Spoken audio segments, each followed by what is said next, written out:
우리 모든 성도님들에게 우리 하나님의 크신 은혜와 사랑이 함께 하시기를 주님의 이름으로 축원합니다.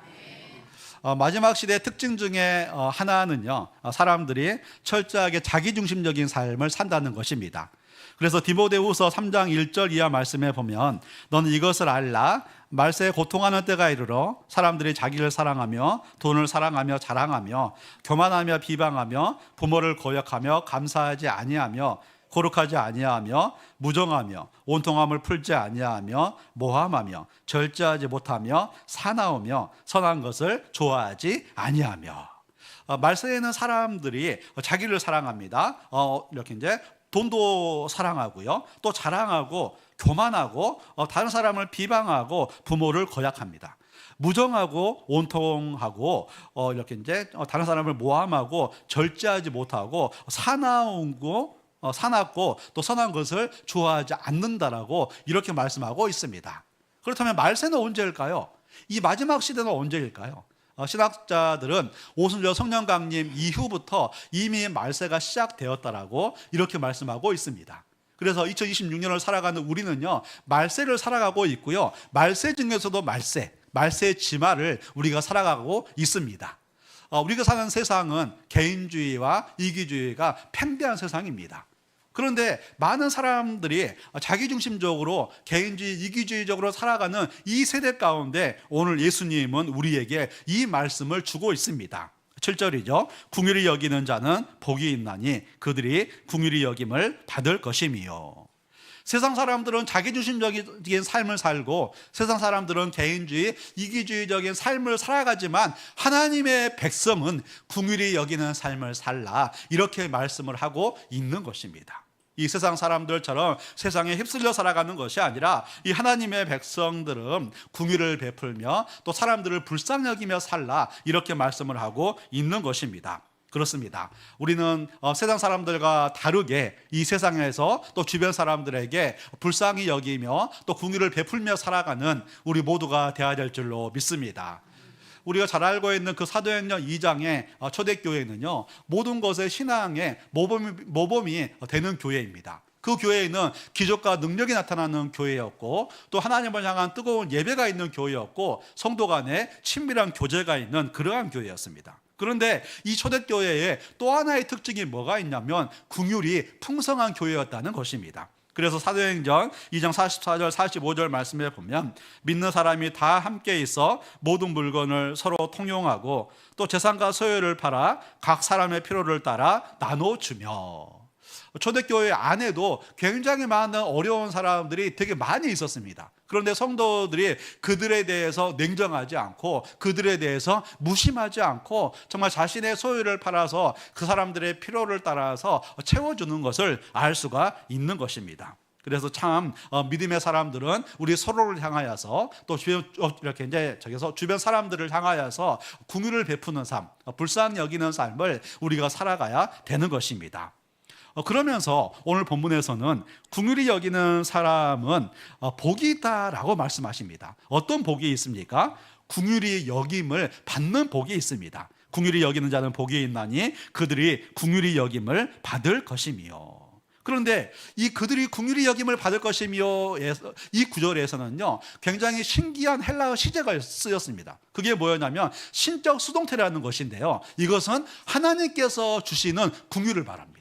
우리가 누군가를 긍휼히 여겨주면은 우리 하나님께서 우리를 긍휼히 여겨주신다, 우리를 불쌍히 여겨주신다, 이렇게 말씀을 하고 있다는 것입니다. 우리가 인생을 살 때에 하나님의 도우심이 필요할 때가 있습니다. 취업을 하거나 아니면 건강 문제 때문에 아니면 우리 자녀 때문에 아니면 진로 때문에 하나님의 도우심이 필요할 때가 있습니다. 그러면 우리는 그때 어떻게 기도합니까? 하나님, 저 좀 불쌍히 여겨주십시오. 하나님, 저 좀 도와주십시오. 그렇게 기도를 하죠. 그러면 하나님께서 우리의 기도를 들으시고 신기하게 문제를 해결해 주십니다. 그런데 우리가 이렇게 기도할 때 또 아니면 우리가 이렇게 이 땅을 살아갈 때 특별하게 하나님의 긍휼하심을 받는 사람들이 있다는 거예요. 어떤 사람들이요? 주변 사람들을 긍휼히 여기는 사람. 주변 사람들을 불쌍히 여기는 사람은 하나님께서 특별하게 긍휼히 여겨주시겠다, 이렇게 말씀을 하고 있습니다. 그래서 잠언 19장 17절 말씀이죠. 가난한 자를 불쌍히 여기는 것은 여호와께 꾸어드리는 것이니 그의 선행을 그에게 갚아 주시리라. 여호와께 꾸어드리는 것은요, 하나님께 돈을 빌려주는 거라는 거예요. 우리가 누군가를 불쌍히 여기게 되면 하나님께 돈을 빌려주는 것과 같아서 그의 선행을 반드시 갚아주신다, 이렇게 말씀하고 있습니다. 누구에게 돈을 빌리면 돈을 갚아야 됩니까? 안 갚아야 됩니까? 네, 안 갚으면 사기꾼이 되는 거죠. 돈을 반드시 갚아야 되는 거죠. 그런데 우리가 가난한 자를 불쌍히 여기면은요, 여호와께 돈을 빌려주는 것과 같아서 우리의 선행을 반드시 갚아주신다, 이렇게 말씀을 하고 있습니다. 룻기에는 사사시대가 배경입니다. 근데 사사시대가 어떤 시대입니까? 자기 속에는 옳은 대로 사는 시대, 자기 마음대로 사는 시대가 사사시대였습니다. 그런데 사사시대에 하나님의 말씀을 기억하고 가난한 자들을 불쌍히 여기며 살아가는 한 사람이 있었습니다. 룻기에 등장하죠. 그 사람이 누굽니까? 보아스입니다. 이 보아스는 그 사사시대 아무도 하나님의 말씀을 지키지 않는 시대 가운데서 가난한 자를 불쌍히 여기며 살아가는 것을 볼 수가 있습니다. 그 중에 한 사람이 룻이었죠. 어느 날 보아스가 추수하는 자기 밭에 나갑니다. 그랬더니 이제까지 보지 못했던 한 젊은 여성이 이삭을 줍고 있습니다. 그래서 그 사람이 이렇게 이제 누구인지를 묻죠. 룻기서 2장 5절 6절 말씀입니다. 보아스가 베는 자들을 거느린 사환에게 이르되 이는 누구의 소녀냐 하니 베는 자를 거느린 사환이 대답하여 이르시되 이르되 이는 나오미와 함께 모압 지방에서 돌아온 모압 소녀인데. 일꾼을 감독하는 종에게 저 여자는 누구냐고 묻습니다. 그럴 때 이렇게 이제 일꾼을 감독하는 종이 저 여인은 나오미와 함께 모압 지방에서 돌아온 모압 소녀입니다, 이렇게 말합니다. 모압 소녀라는 것은 이방 여인이잖아요. 게다가 나오미 집안이라는 것은 집안의 남자는 다 죽어버린 망한 집안이에요. 그런데 망한 집안이고 이방 여인이면 사람들에게는 전혀 관심이 없는 사람이죠. 그런데 이 사람에 대해서 보아스가 어떻게 행동을 할까요? 룻기 2장 8절 9절 말씀에 보면 보아스가 룻에게 이르되 내 딸아 들으라. 이삭을 주우러 다른 밭으로 가지 말며 여기서 떠나지 말고 나의 소녀들과 함께 있으라. 그들이 베는 밭을 보고 그들을 따르라. 내가 그 소년들에게 명령하여 너를 건드리지 말라 하였느니라. 목이 마르거든 그릇에 가서 소년들이 기러온 것을 마실지니라 하는지라. 보아스가 룻에게 말하죠. 너는 나의 딸아라고 말해요. 나의 딸아라고 그렇게 불러주면서 다른 데 가서 이삭을 주지 말고 여기서 주어라. 그리고 너가 목이 마르면 일꾼들이 마시는 그 물을 너가 함께 마셔라. 그리고 내가 일하는 사람들에게 너희가 말을 하지 이렇게 못하게 하겠다. 그를 불쌍히 여겨줘요. 누구도 관심 가져주지 않는 사람이고 너무나 보잘것없는 사람이에요. 그런데 보아스가 룻을 불쌍히 여겨서 그에게 선을 베푸는 것을 알 수가 있습니다. 그러할 때 하나님께서는 이 보아스에게 어떻게 갚아주실까요? 룻기서 4장 21절 22절 말씀이죠. 살몬은 보아스를 낳았고 보아스는 오벳을 낳았고 오벳은 이새를 낳고 이새는 다윗을 낳았더라. 정말 그 보아스의 가정 가운데서 다윗이 태어나게 하시고 또 이렇게 메시아의 족보에 드는 그런 은혜, 그런 영광을 주는 것을 알 수가 있는 것입니다. 그렇습니다. 우리가 누군가를 긍휼히 여기게 되면 시간이 들고 물질이 들고 에너지가 듭니다. 그런데 그것이 손해보는 삶이 아니라는 거예요. 우리 하나님께서 우리의 삶에 더 좋은 것들로 더 풍성하게 갚아주신다, 이렇게 말씀을 하고 있는 것입니다. 우리 주변에 어려운 사람들이 있을 때 그들에 대해서 냉정하게 대하지 마시고 무심하게 대하지 마시고 그들을 긍휼히 여기며 살아가는 저와 여러분이 되시기를 주님의 이름으로 축원합니다. 그렇습니다. 우리는 긍휼히 여기는 자가 되어야 됩니다. 주변에 어려운 사람들이 있을 때, 불쌍한 사람이 있을 때 그냥 무심하게 대하지 말고 냉정하게 대하지 말고 긍휼히 여기는 삶을 우리가 살아가야 되는 것입니다. 그렇다면 긍휼히 여기는 삶은 과연 어떤 삶일까요? 긍휼이라는 이 단어는 이제 헬라어로 엘레에모이스라는 그 단어인데 엘레에몬이라는 단어가 어원입니다. 그런데 이 엘레몬이라는 그 단어는 그 히브리어 두 가지가 합쳐진 단어예요. 그 첫 번째 단어가 뭐냐면 슬픔과 애통이라는 뜻을 가진 라함이라는 단어이고요. 그리고 또 하나의 단어는 인자와 자비와 신실함과 조건 없는 사랑이라는 뜻을 가진 헤세드라는 단어입니다. 그래서 이 궁휼이라는 단어는 라함이라는 단어와 헤세드라는 그 단어가 합쳐진 단어예요. 그래서 이 두 가지 단어를 통해서 우리는 궁휼에 대해서 세 가지로 정리를 할 수가 있습니다. 그 첫 번째는 뭐냐면 궁휼은 공감이다라는 것입니다. 공감이다. 라함이라는 이 단어에는 슬픔이나 애통이라는 뜻을 가지고 있는데 이 단어의 어원이 어머니의 자궁이라는 뜻이에요. 그게 뭐냐면 자기 자식인 거예요.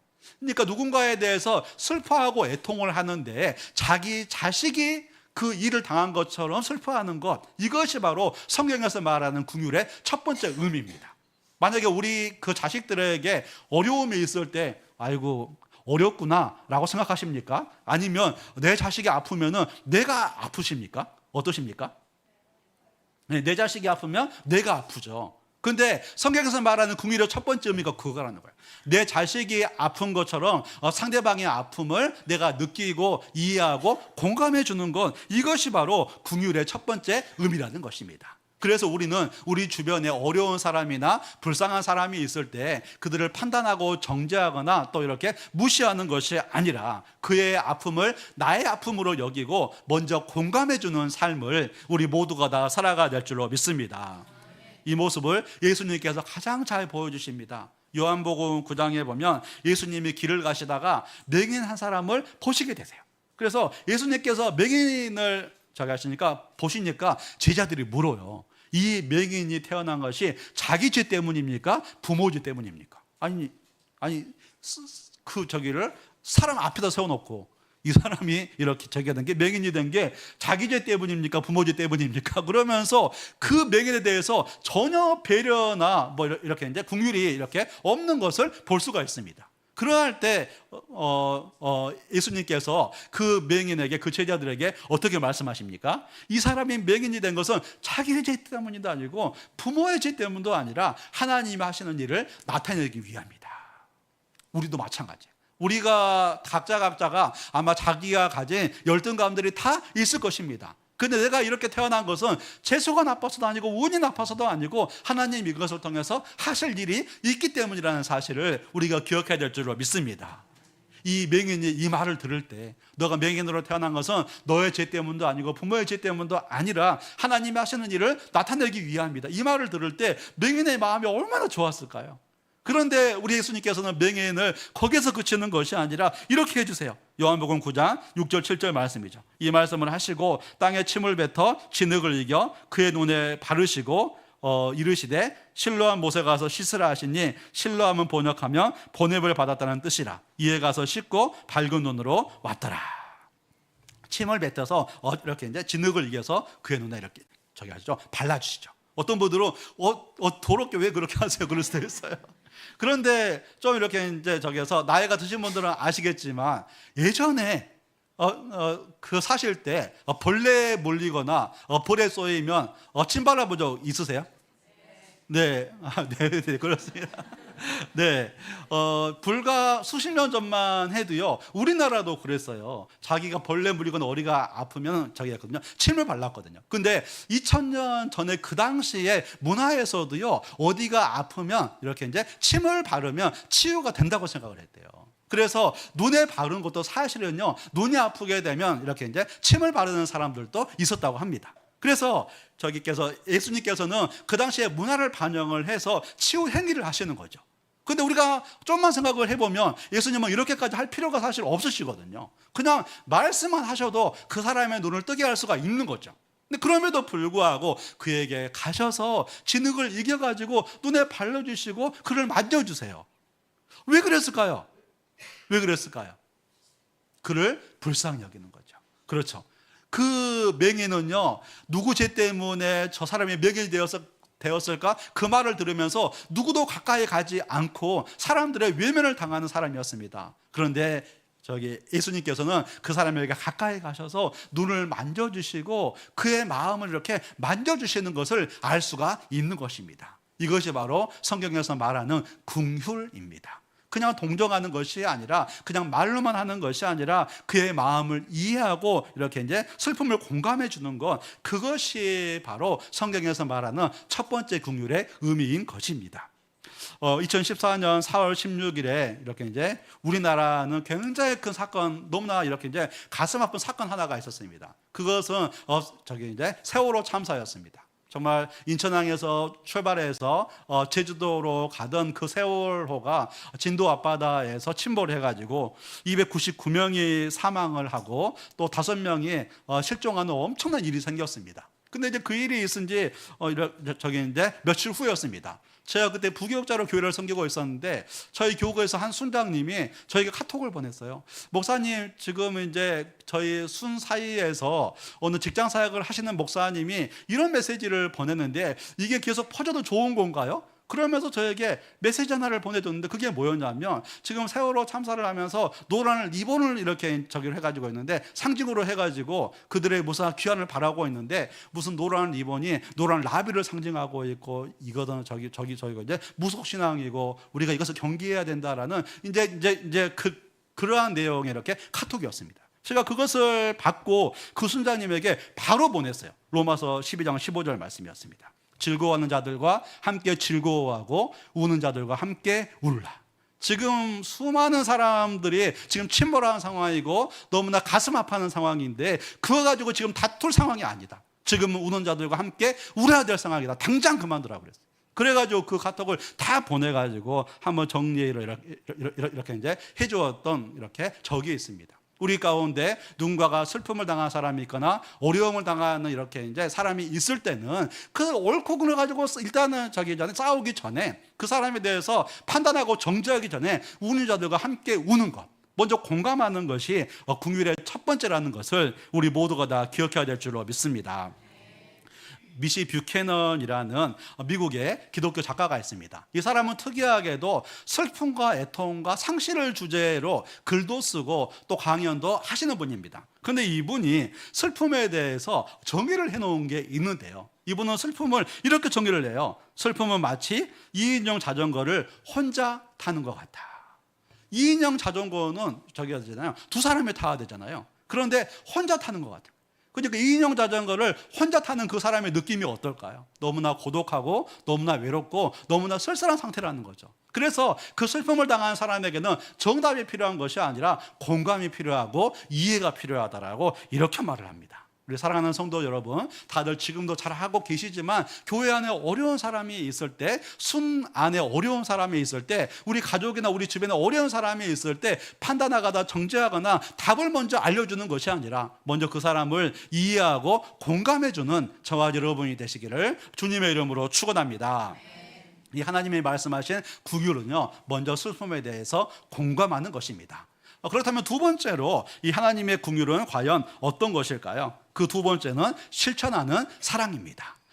아까 그 첫 번째 단어가 히브리어 이렇게 라함이었고요. 두 번째 단어가 히브리어 헤세드입니다. 근데 이 헤세드는 인애와 자비라는 뜻을 가지고 있는데 그냥 인애와 자비가 아니고요. 실천하는 인애와 자비를 말합니다. 그래서 이 긍휼이라는 것은 그 상대방의 슬픔에 공감하는 것과 더불어서 거기에서 그치는 것이 아니라 그 사람의 어려움을 도와주는 것까지 가는 것, 그 사랑을 이렇게 실천하는 것까지 가는 것, 이것이 바로 성경에서 말하는 두 번째 긍휼의 의미입니다. 그래서 우리는 주변에 어려운 사람이 있을 때, 너무나 불쌍한 사람이 있을 때 말로만 동정하는 것이 아니라, 말로만 공감하는 것이 아니라 거기에서 한 걸음 더 나아가서 이렇게 실천하는 사랑까지, 돕는 사랑까지 우리가 나아가야 되는 것입니다.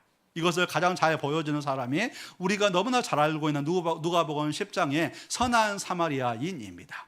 어떤 사람이 길을 가다가 강도를 만났죠. 그 사람이 그냥 그 강도에게 물건 다 뺏겨버리고 엄청 두들겨 맞아가지고 거의 죽음의 상태가 됐습니다. 근데 그 사람을 가장 먼저 본 사람이 제사장이었죠. 근데 제사장이 그냥 보고 그냥 지나가 버려요. 그리고 그 다음에 본 사람이 레인이었는데 레인도 그냥 보고 지나가 버려요. 근데 어떤 사마리아인이 여행을 하다가 그 사람을 보죠.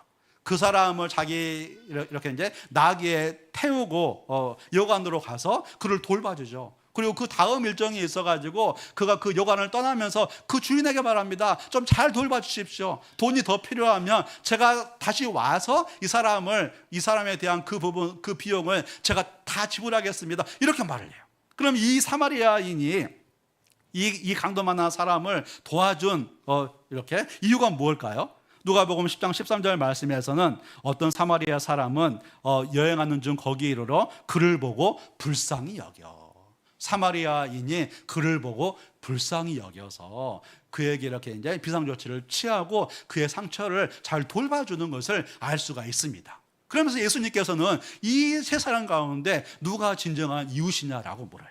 그러면서 사마리아인이다라고 이렇게 말씀을 하고 있는 것입니다. 우리는 이 땅을 살아갈 때 불쌍하고 어려운 사람들을 많이 보게 됩니다. 그런데 제사장이나 레위인들처럼 그냥 보고 지나가 버리는 그러한 사람이 아니라 어떤 사마리아인처럼 그를 불쌍히 여기고 그를 도와주는 삶까지 나아가는 우리 모두가 되어야 될 줄로 믿습니다. 그런 면에서 저희 교회 참 성도님들 중에는요, 궁일이 풍성하신 분들이 되게 많으세요. 이제 지금도 저희 교회에는 병원에 이렇게 이제 입원하신 분들이 저기에서 몇 분이 계시는데요. 이제 저도 신방을 가고 손모임에서도 신방을 가고 본사회나 또 이제 지인들이 신방을 가시는데요. 제가 보면 그 모습을 볼 때 너무나 감동이 돼요.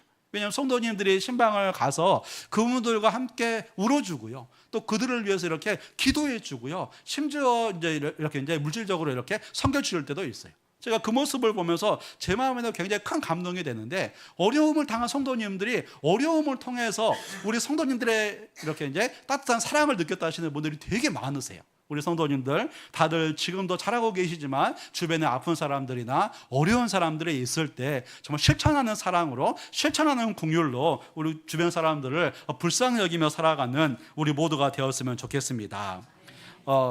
야고보서 2장 15절 16절 말씀입니다. 우리 함께 읽겠습니다. 시작. 만일 형제나 자매가 헐벗고 일용할 양식이 없는데 너희 중에 누구든지 그에게 이르되 평안히 가라, 덥게 하라, 배부르게 하라 하며 그 몸에 쓸 것을 주지 아니하면 무슨 유익이 있으리요. 우리 집에는 헐벗고 이렇게 이제 배고픈 사람이 있는데, 야, 밥 좀 먹고 다녀라, 야, 좀 따뜻하게 다녀라, 그렇게 말하는 게 무슨 의미가 있냐는 거예요. 자기도 밥 많이 먹고 싶겠죠. 근데 밥이 없는데 옷을 따뜻하게 입고 다니고 싶겠죠. 옷이 없는데 어떻게 해요? 그런 말 하지 말고 너가 할 수 있는 거 이렇게 이제 한 가지라도 도와주는 삶을 살라. 이것이 바로 성경에서 말하는 궁율의 두 번째 의미입니다. 궁율은 그냥 말로만 동정하는 것이 아니라 실제적으로 도와주는 것, 이것이 바로 궁율의 두 번째 의미입니다. 그리고 세 번째, 마지막으로 세 번째 궁율의 의미가 있습니다. 셋째 궁율은요, 말씀에 순종하는 사랑입니다. 이 헤세드라는 이 단어를 보면 이제 인애와 자비라는 뜻이 있고요. 그 다음에 보면은 신실함과 조건 없는 사랑이 있습니다. 이것이 이 뜻이 왜 있냐면, 이 헤세드라는 단어가 구약에서 사용이 될 때는요, 하나님과 같이 사용이 돼요. 그래서 하나님의 헤세드, 하나님의 인자하심, 하나님의 궁휼하심이에요. 그런데 이 하나님의 궁휼하심은 어떻게 표현이 되는가?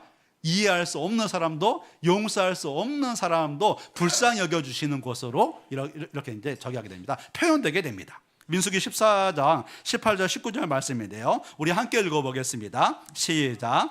여호와는 노하기를 더디하시고 인자가 많아 죄악과 허물을 사하시나 형벌 받을 자는 결탄코 사하지 아니하시고 아버지의 죄악을 자식에게 갚아 3, 4대까지 이르게 하리라 하셨나이다. 구하옵나니 주의 인자의 광대하심을 따라 이 백성의 죄악을 사하시되 애굽에서부터 지금까지 이 백성을 사하신 것 같이 사하시옵소서. 이 민수기 14장이 어떤 말씀이냐면, 우리가 잘 알고 있는 가데스 바네아에서 모세가 12정탐꾼을 파송하죠. 두 정탐꾼이었던 여호수아와 갈렙은 믿음의 보고를 하고 열 정탐꾼은 부정적인 보고를 하죠. 그런데 이스라엘 백성들이 열 정탐꾼의 말만 듣고 밤새 원망하고 불평하다가 한 지휘관을 세워가지고 우리가 다시 애굽으로 돌아가렵니다라고 그렇게 말을 해요. 그러니까 하나님께서 너무 화가 나셔가지고 내가 이 백성을 다 진멸하고 새 민족을 세우겠다라고 그렇게 말씀하세요. 그때 모세가 오늘 민수기 14장 18절 19절에 말씀을 하세요. 이제 이 고백을 하면서 하나님께 기도하세요. 여호와는 노하기를 더디하시고 인자가 많으신 분이십니다. 그래서 죄악과 허물을 이렇게 이제 사하시는 분이십니다. 그러면서 19절 말씀에서 구하옵나니 주의 인자의 광대하심을 따라 이 백성의 죄악을 사하여 주옵소서. 여기서 사용된 단어가 주의 인자가 바로 하나님의 헤세드입니다. 이 하나님의 궁일하심이에요. 하나님, 저희가 자격이 없지만 이렇게 너무나 저기 하는 이제 원망하고 불평하는 그러한 죄인이지만 저희들을 용서하여 주시고 다시 하나님의 궁유를 베풀어 주옵소서. 그러면서 너무나 그 뒤에 보면은 애굽에서부터 지금까지 이 백성을 사하신 것 같이 사하시옵소서. 이스라엘 백성들이 출애굽한 후에 원망과 불평을 계속 하잖아요. 문제만 만나면 원망과 불평을 해요. 그 사실 아십니까? 원망과 불평도 습관입니다. 이스라엘 백성들이 그냥 원망과 불평을 습관처럼 불평만 만나면 바로 원망하는 거예요. 그런데 하나님께서는 그때마다 그들에게 하나님의 헤세드를, 하나님의 궁휼하심을 계속 이렇게 이제 베풀어 주세요. 왜 그렇습니까? 약속 때문에 그래요. 출애굽기 3장 7절 8절 말씀에 보면 모세에게 하나님께서 먼저 약속을 주시거든요. 여호와께서 이르시되 내가 애굽에 있는 내 백성의 고통을 분명히 보고 그들이 그들의 감독자로 말미암아 부르짖음을 듣고 그 근심을 알고 내가 내려가서 그들을 애굽의 손에서 건져내고 그들을 그 땅에서 인도하여 아름답고 광대한 땅, 젖과 꿀이 흐르는 땅, 곧 가나안 족속, 헷 족속, 아모리 족속, 브리스 족속, 히위 족속, 여부스 족속의 지방에 데려가려 하노라. 그들을 이 가나안 땅으로 하나님께서 데려가신다고 약속을 하셔가지고 어떻게 해서든 그들에게 하나님의 궁유를 베풀면서 끌고 가는 것을 알 수가 있는 것입니다. 그런데 우리에게 궁유리 여기라고 할 때 이 하나님의 헤세드가 하나님의 궁유리 사용되었다는 거예요. 이게 뭘 말할까요? 우리가 궁유리 여길 사람만 궁유리 여기는 것이 아니라 살다 보면 내 마음에 들지 않는 사람도 있잖아요. 우리 성도님들 사람들 다 마음에 드세요? 네, 집안에도 마음에 들지 않는 사람이 있고, 그렇죠? 교회에도 마음에 들지 않는 사람도 있고 또 직장에도 마음에 들지 않는 사람들 있죠. 근데 그들에게도 내 마음에 드는 사람뿐만이 아니라 내 마음에 들지 않는 사람들에게까지도 하나님의 궁유를 베풀어라, 이렇게 말씀을 하고 있다는 거예요. 왜요? 하나님께서 말씀하셨잖아요. 내가 너희를 사랑한 것 같이 너희도 서로 사랑하라. 너 이웃들 내 몸과 같이 사랑하라. 하나님께서는 우리가 서로 사랑하라 말씀하셨고 이웃을 내 몸과 같이 사랑하라 말씀하셨어요. 하나님의 약속이 있는 거예요. 그렇기 때문에 어떤 사람이 내 마음에 들지 않을지라도, 나와 결이 다를지라도, 그럼에도 불구하고 그가 누구든지 어려운 일을 당하고 있다면 궁유를 베푸는 삶을 살라, 이렇게 말씀을 하고 있다는 것입니다. 지난주에 5월 21일이 우리나라 어떤 기념일이었습니다. 혹시 어떤 날인지 아세요? 어떻게 아세요? 저도 잘 몰랐었는데 5월 21일이 부부의 날이더라고요. 둘이 하나가 된 날이어서 매해마다 5월 21일은 부부의 날이래요. 근데 부부가 결혼해서 막 30년 40년 살다 보면 항상 사이가 좋으세요? 너무 예뻐 보이세요? 네, 물론 그런 부부들 있죠. 막 죽고 못 사는 부부가 있죠. 예. 아까 저기 때 이렇게 이제 일부 예배 때 그런 부부가 있으세요? 그랬더니 네, 그러시더라고요. 그런 부부도 가끔씩은 있어요. 근데 대부분의 부부들은 30년 40년 막 살다 보면 목사님 우리는 의리로 삽니다. 뭐 이렇게 우리는 뭐 이렇게 이제 정으로 삽니다. 우리는 좋은 의로 삽니다. 어떤 분들은 목사님 우리는 형제입니다. 막 그래요. 아니 부부가 무슨 형제라 막 그렇게 말해요. 우리가 같이 오래 살다 보면 배우자가 익숙해지게 되고 배우자의 소중함을 놓칠 때가 있습니다.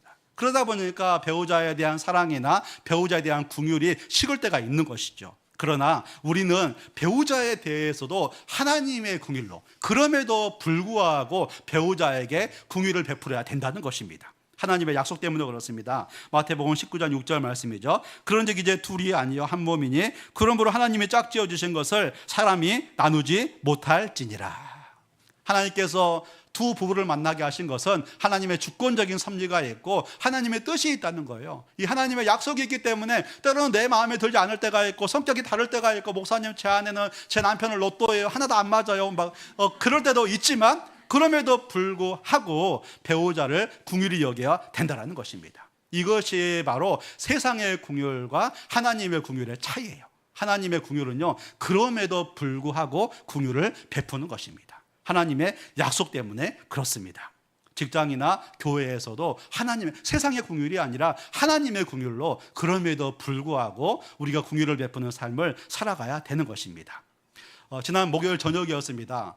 제가 저기를 하면서 이제 경한 천을 걸으면서 이제 이번 주일 설교를 묵상하고 있었어요. 그래, 긍휼은 다른 사람의 슬픔에 공감하는 것이고, 그리고 긍휼은 그냥 동족이나 이렇게 이제 공감만 하는 것이 아니라 긍휼은 실천하는 것이고, 그래, 그럼에도 불구하고 나와 맞지 않는 사람에게도 긍휼을 베푸는 게 이렇게 이제 진짜 긍휼이지. 그러면서 제가 그 설교를 묵상을 하다가, 그러면 나는 이런 삶을 살고 있는가? 갑자기 제 삶에 적용을 해봤어요. 그런데 갑자기 제 마음에 절망스러운 마음이 확 드는 거예요. 저는 완전 T거든요. 그러다 보니까 상대방에 대해서 공감은커녕 누군가가 이렇게 이제 슬픔을 당하면 동정도 잘 안 되거든요. 물론 그렇다고 해서 저건 아닙니다. 냉혈한은 절대 아닙니다. 제가 이렇게 이제 공감이나 동정까지도 제가 잘 이렇게 이제 못하는 성격이거든요. 게다가 실천하는 사랑을 하고, 나와 결이 다른 사람을 내가 사랑을 하고, 제가 저 자신을 보니까 절망스러운 마음이 갑자기 들더라고요. 이거 어떻게 하지? 이 설교를 어떻게 하지? 나도 이렇게 못 사는데 내가 어떻게 하지? 그렇게 하고 있는데 문득 하나님 생각이 났어요. 그러면서 제 마음에 어떤 마음이 들었냐면, 나는 못하는데 하나님이 함께 하시면 가능하다.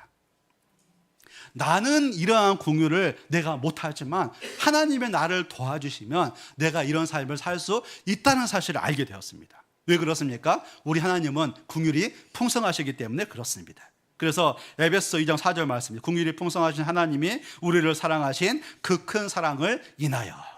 우리 하나님은 긍휼이 풍성하시기 때문에 내 힘으로는 못하고, 내 능력으로는 못하고, 내 성격으로는 못하지만 내가 하나님을 바라보고 하나님의 도우심을 구하면 이러한 긍휼을 내가 베풀며 살아갈 수가 있다는 거예요. 하나님 제 마음에 긍휼이 없습니다. 제 마음에 하나님의 긍휼을 부어주셔서 저 사람의 그 슬픔에 제가 공감하게 도와주세요. 하나님, 제가 저 사람을 잘 도와주게 도와주세요. 저와 성격이 다르고 저와 맞지 않지만 그럼에도 불구하고 제가 저 사람을 불쌍히 여기게 도와주세요. 하나님의 도우심을 구하면 우리는 하나님의 긍휼로 이 긍휼을 잘 실천하는 삶을 우리가 다 살아가게 될 줄로 믿습니다. 우리 사랑하는 성도 여러분, 오늘 예수님께서는 긍휼히 여기는 자는 복이 있나니 그가 긍휼히 여김을 받을 것이며 이렇게 말씀하고 있습니다. 하나님의 백성은 이 세상에서 긍휼히 여기며 살라, 주변 사람들을 불쌍히 여기며 살라, 이렇게 말씀하고 있습니다. 이 삶은 우리 힘으로는 우리가 감당할 수가 이렇게 없지만 하나님께서 도와주시면 이 삶을 우리가 살아가게 될 줄로 믿습니다.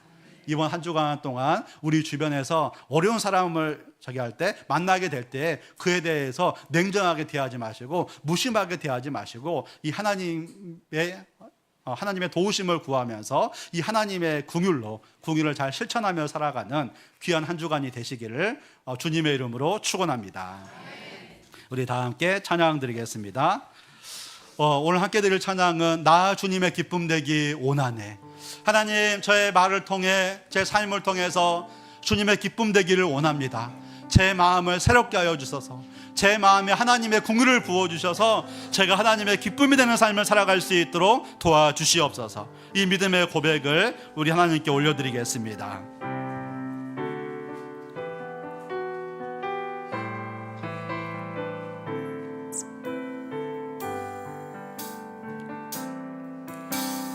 나 주님의 기쁨 되기 원하네. 내 마음을 새롭게 하소서. 새 부대가 되게 하여 주소서.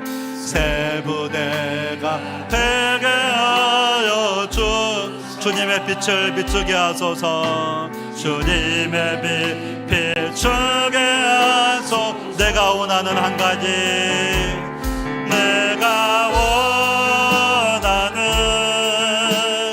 한 가지, 주님의 기쁨이 되는 것.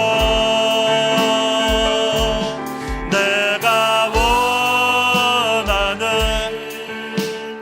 한 가지, 주님의 기쁨이 되는 것. 겸손히 내 마음 드립니다. 겸손히 내 마음 드립니다. 나의 모든 것을 받으소서. 나의 모든 것 받으소서.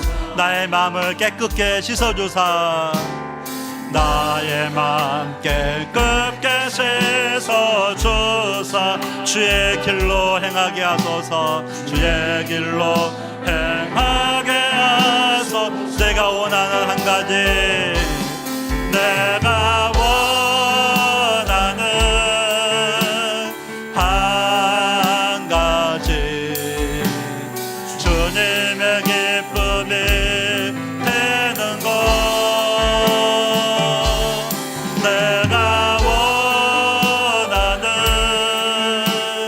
한 가지, 주님의 기쁨이 되는, 내가 원하는 한 가지, 내가 원하는 한 가지, 주님의 기쁨이 되는 것. 내가 원하는 한 가지, 주님의 기쁨이 돼.